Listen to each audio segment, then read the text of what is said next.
Well, it was a very disappointing. You lead for all but .06 seconds, tied for about a minute. And yet we didn't deserve to win the game. They deserved to win the game. I made plays. I mean, it's hard to say what our defense was. We hold them to 24 and 10 the first half. They make 3 threes the whole game. Just such a shame for me. I mean,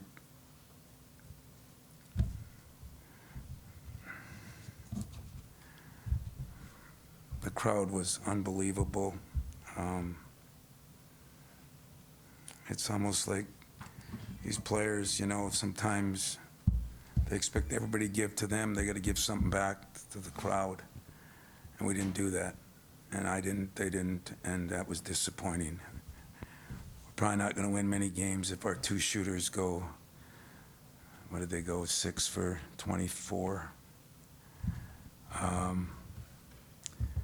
You know, both of them struggled. You know, I thought Booker did a nice job. I thought Cohen played okay. It was our veterans. We didn't rebound the ball. We didn't make wide open shots. That can get frustrating. I only turned it over 10 times before them in the last minute. So I had a lot of film watching to do to find out what I think went wrong. So probably less said the better for me. But I'll answer any question you got. Tom, on the defensive end for you in the second half, what changed to allow them to shoot 51%? Well, I thought, you know, Devin Royal, who hasn't been playing much, really hurt us. He gets 14 points there. I just thought that sometimes guys let their offense dictate their defense, and we didn't do as good a job. I thought AJ did a hell of a job on Thornton. And even though Gale only went 3 for 10, he gets offensive rebounds and gets fouled and gets free throws, goes 6 for 6. And, you know, I mean, if you look at their stats, other than Royal, they're not very good. And yet they shoot 37 and 17, and we lose at home, you know. And rebounding was part of it. Not getting to the line enough is part of it. Best shooters not being able to make shots was part of it. Probably I didn't do a good enough job coaching them as part of it, and give them credit. We had them down 13 and 12, and they didn't quit, so give them credit. Tom, I know you always focus on accountability for your teams and yourself. You even mentioned last week with the change that this program went through. How much of an X factor is it when they're up, they have a big win against Purdue, they come in like that, it's almost like some new blood. How much of an X factor can that be in running to a team a couple weeks out for something like that? I don't think any. I really don't. I just think when you got 3 seniors that have been through the wars, that shouldn't have anything to do with it, you know? I mean, we're playing for a lot too, and we're at home playing in front of a crowd that was so good, and you know, in between ripping me and us, which it would be deserved, but at least thank them because they did their job a lot better than I did mine. But I really don't think that had anything to do with it. Sure, they won a game. They went to Minnesota and lost. You know, everybody's beaten somebody this year. It was more about us than it was about them in my mind, and it's kind of shown 37-17. I mean, those aren't very good numbers, and they still won. Tom, wondering about the decision with Booker in the second half. You put him on the bench with 15. They started attacking you guys inside, and I think he had 3 blocks at that point. What changed with him out for you guys? Well, they were running, those guards were running off ball screens, and we just didn't think he was as available to do things as some of our veterans, and just a coaching decision we made. I love what Booker did. He did a lot of good things, and but there were some things that you didn't see that he didn't do on coverages, and so that's the only thing that changed. he did have some blocks, he did have some things, and give him credit for that. But at the same time, you know, we struggled to rebound the ball. They were getting rebounds in there, and then maybe he blocks a shot. But there was nothing bad. Everything about Booker I thought was good. You heavily emphasized more defensive intensity after Tuesday. Despite the outcome, did you see a lot of growth and improvement in that area? I saw some. You know, I thought there was a lot of loose balls we didn't get, a lot of balls on the ground we didn't get. You know, but like I said, we had two guys that really struggled, and when you struggle that much shooting the ball, I think it affects all of your game. I didn't think we guarded as well with those guys either. But you know, the numbers show that we were somewhat better defensively. Yeah. Jaden's been talking a lot over the last few weeks about playing desperate, and tonight it just seemed like you guys didn't really. Oh, I thought he played desperate. I mean, but like taking the ball in there, and getting it, you know, doing things that desperate doesn't mean out of control. But go ahead. I'm sorry. No, you're good. But that's kind of what I wanted to get into. It wasn't until that 7-0 swing in the second half where it really seemed like everyone on the floor was at that desperation point. I guess did you see that, or am I? No, I didn't think we were desperate enough the whole game, if you want the truth. I mean, I didn't think, I mean, our defense was pretty good and we were doing some things, but we weren't making shots ever. You know, the whole game we had wide open. I mean, poor Ty had about 3 at the end, wide open threes. We didn't make any of them. And so I don't know if that's desperate. I think people don't play as desperate now. They're more worried about their own games. As desperate means you're worried about the team. And I didn't think we were. I didn't think every loose ball has been one of our problems. I didn't think we got a lot of those loose balls. I mean, we were down at halftime, right, rebounding. You know, so desperate, you would 7-minute mark. I don't think we changed the rebounding much, but we missed some great shots, and hard to do that. I mean, you can't score 60 points at home. That's never happened, I don't think, in a long time. So. Tom, Tyson, I think, took his first shot, I want to say 12 minutes in maybe, and goes 5 for 15. Were they guarding him well? Do you think it was just an off night for him? Was it a combination? No, you know, I think he was frustrated with that, but it sure wasn't the calls. And I mean, yeah, when you're one of the better players, you're going to get defended. You know, like I thought AJ did a hell of a job on Thornton. You know, he gets 2 breakaways because of turnovers we have. Other than that, he goes 2 for 11. You know, so Ty's got to realize that, you know, people are going to come at him more. They're going to double him. He's going to come off ball screens. They're going to do things. You know, for some reason tonight I thought it really frustrated him, but maybe not.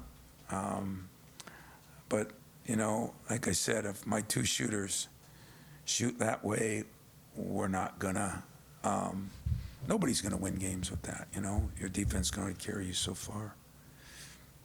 Tom, one of the narratives around this team is that they've been somewhat feast or famine throughout the year. How much would you say you agree with that sentiment?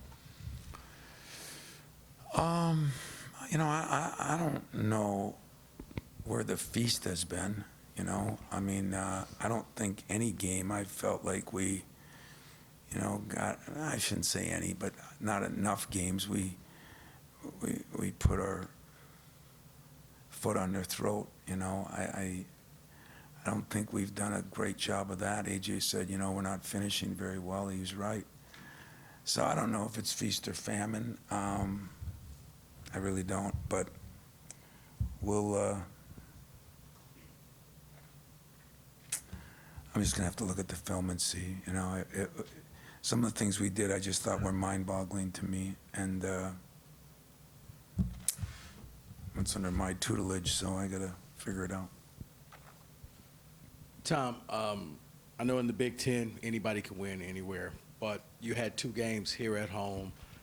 How do you stop the bleeding, seeing with your remaining games that are coming up? And would you rather have another game this week, or do you think the team needs the week? Yeah, you know, I told you about the basketball gods. So the basketball gods, you know, we've been going on a pretty tough schedule, right? And now this week we get 5 or 6 days between games, and it's spring break. you know, you can think that's good. It's not good. I mean, last week I gave them 2 days off just because I thought they were so worn down. So your question was what? I'm sorry. How do you stop the bleeding, getting ready to go into Mackey? I mean, I know Play Edie. Stop the bleeding that way. You know, this is one time I'm going to say they've got to figure some things out too. You know, we had a really good couple days of practice. And early on when we missed some shots, guys' heads just went down. I mean, it was to be honest with you, that's ridiculous. And so, you know, we'll meet with them, we'll talk to them, we'll work at it, but they got to make some decisions too. And, you know, it's a day and age when we're not allowed to blame anybody else, so I'll take all the blame, but players got to make some decisions, you know. We had enough good shots. We had enough chances to get a rebound, and we didn't do that. And we got to do a better job of that. Tom, Ohio State playing without Jamison Battle, and they had Yeah, I think that helped them. You know, yeah, I know it sounds stupid, but last year, you know, they played without a great player, their best player, and I warned my staff about that, you know, and I thought Gail did a lot more, was a lot more active. I shouldn't say it helped them, but I don't know if Royal would have played as much. In fact, he wouldn't have because they would have played him at the 4. I thought they went to Oak Park a little bit more. So give Jay credit; he did a good job of that. And but you never know. You know, sometimes I swear when I get into a game, if somebody's missing a player and I don't find out till right before the game, it's never a good thing from my standpoint. And yet, I do appreciate that Battle's a good player, but I don't look at it like, boy, if they had a battle, they'd have beat you by 15. I really don't. Well, what I wanted to ask was that they had some guys step up that weren't expecting, I'm sure, coming in Right. this morning. What does it take for a player, maybe at this stage of the season, to be able to say, okay, this guy's not playing, I need to give more than I've given at any point? How does a player do that at this point of the season? Oh, man. I know when I was a player, that would have been a dream come true. You know, you never hope somebody else gets hurt or somebody else is sick or something. But I remember one time when a freshman coach that I had said, don't worry about why you get the opportunity, just make sure you take advantage of the opportunity. A guy named Dwayne Jones who coached at UAD and all over. It's a pretty good point. You know, some guys do that, some guys don't. And I just thought that they had a couple guys, and give Royal credit. He really stepped up. But you know, if you look at the rest of their stats, they're not very good either, and neither are ours. We saw Marty look a little more comfortable off the bench today. How did the move to the bench affect him from a confidence standpoint? Oh, look, here's the deal on that, so you know. I mean, you know, some of you are going to be so incredibly. Most of you have gone to every practice every week since I started the season one time, right? Most of you. And you saw what Book was like, you know. I think it was Tyson Walker said to me 2 days ago, man, he's improved in 2 weeks, you know. So, you know, the easy thing for a writer to do is say, why didn't you play him more? Why didn't you do this? And trust me when I say Book knows exactly what's going on. I spent hours with Book. Hours, and help me tell me what he was feeling and what he thinks he wasn't ready for and was. And we did it because we thought the matchup at center was more his size, you know, compared to some of these beasts that we've played against. And so that has something to do with it. And you don't want to put a guy in there and he gets crushed and then the confidence goes to hell. But we'll be able to build on this with Marty. It doesn't mean, you know, we got a strange situation the next game because you got a guy that is so big and they go to so often. So we'll have to make some decisions. But I'm really proud of Marty. I mean, he gave an interview to somebody in here, and Jay Wright, who was at the game, said it was one of the best interviews he've ever heard because he didn't complain, didn't do this and that, explained things very well, and I think there's an advantage to letting you guys come to practice. If you really come there to look and watch and not gossip and talk, you'd see what he could and couldn't do. And he is getting better, and that's what should happen. Just like it did to Draymond at the end of the season, and just like it did to Xavier Tillman. I mean, guys, that's what the process is. So we're going to continue to grow with him. He's going to be a superstar next year. I really believe that. He'll get bigger and stronger and learn how to play more physical, and hopefully we'll make some progress still this year and what we got left. Early in the season, you had mentioned that like leadership was kind of a concern, whether or not this group is prepared for that type of responsibility. Sounds like we're still seeing that a little bit now at this point. How, I guess, concerning is it that that is still an issue with guys that have been here and done that? And is it salvageable at this point? Well, it's not, you know, being a leader doesn't mean that you're experienced. I mean, I had experienced guys that couldn't lead their way out of a, you know, bathroom. I mean, just because you're experienced, that doesn't mean you're a leader. You know, leadership is something that we're all craving for. We're all looking for. Leadership is something that is within. I mean, you have to take care of yourself and you have to take care of others. That's what leaders do.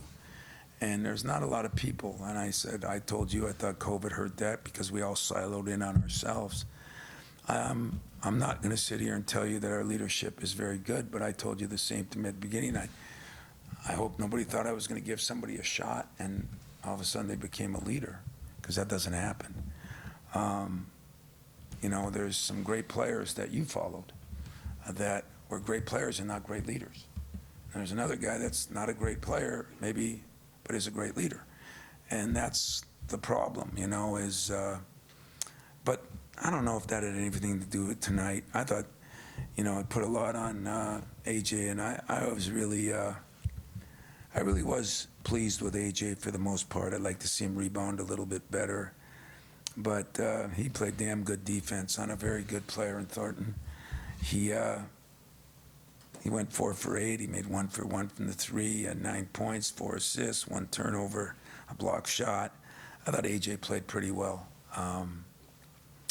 You know, we're just not very strong in that. Some of it's just our size. They go inside and get fouled. We go inside and they call it a block. You know, I was a little disappointed in that with the officiating too, but that's the way it goes when the basketball gods get you. Tom, so, I don't know if this is too similar, but I'm just wondering, did you hear a player voice in the locker room after when you've lost 2 straight home games late in the year? Did that let you know, like, they have a sense of what type of opportunity this was? No, I mean, everybody's pretty down about it, you know. Thank God we got a week in a way, but no. I mean, and that's not totally abnormal. The first one, yes. The second one, you know, I mean, guys led the whole game and were stunned with a, I don't know, anybody know what kind of shot that was? I mean, was it open? Just falling away, kind of, I heard. I didn't really see it. That refs that I thought were average got in the way of mine, so I didn't see it. No, there was nobody, you know, I think everybody was pretty down, which can be a positive too. They should be down. You know, I don't remember losing 2 games in a row, and I don't know, Matt, you'd know. So, you know, I'm going to have to figure out how to change that, and just disappointing that we would shoot as poorly as we shot. I mean, when Ty had that one in the corner, he's had 2 in the corner with nobody near him. Just kind of hope those go in. If they don't go in, you don't win. If they do go in, all of a sudden you're up. You know, Book had one halfway down, would have put us up, I think, 12 or 11. Ty had a couple that would have put us up 7 or 8. Game changes a lot. And we didn't do a very good job at the end. You know, we kind of figured and knew what they'd go to, and they went to it. A little bit of a blown coverage. Marty had doubled the low post a couple times earlier, and then he got that foul, which It's half phantom.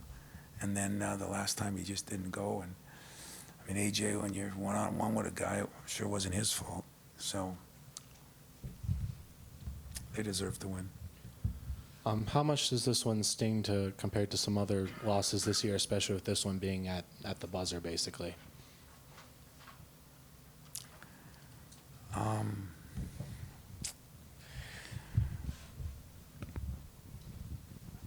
I would say this one stings about as much as any loss I've had in 8 or 10 years.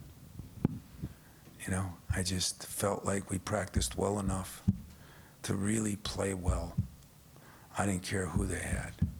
I was more worried about us than them. And we didn't. And so at the end of the day, as it always is, I have to take the responsibility for that, and will. I just got to make sure I watch the film and know everything I'm talking about before I do it. But I'll do it, and I'll watch it tonight. I'll try to figure it out. But, you know, nobody tried to miss shots. The crowd tried hard to keep us in it. I mean, they were so damn good. It's, I just feel bad. I am different than a player. I do feel like I play for all the people. I play for 600,000 alums. I play for every player that ever played here. And I'm saddened to think that I don't see enough players doing that this day and age. And I do feel bad about that. But times are changing, and things are changing, and just part of the new world. But I'll look at that and try to figure it out. So, whatever. Yeah. I'm just wondering about the other bigs, you know, kind of what you saw from Coop and Kohler. It seemed like there were moments of good play and some defensive lapses maybe a little bit. You know, that's exactly right. And, you know, with Kohler and Xavier, we got more offense. Marty was by far the best rebounder of the bunch. I don't know what he ended up with, but he got his hands on a lot of them. He gets 6 in 15 minutes. You know, he's by far the best rebounder, and did a good job defensively in a lot of ways, except maybe for that last one. But you know, I didn't think Coop was quite as good as he's been, and you know, defensively or rebounding. And I should check and see before I say it. I thought Jackson played okay. You know, I thought Jackson played okay. I mean, Coop had nothing but a foul and a turnover, you know. Didn't get a rebound, but maybe it's hard to do that in 7-8 minutes, you know. I don't know. But I thought in some ways we tried to rotate the guys to get what we could get out of the guys for what we were missing. And the rebounding was hurting us, and that's why we did what we did.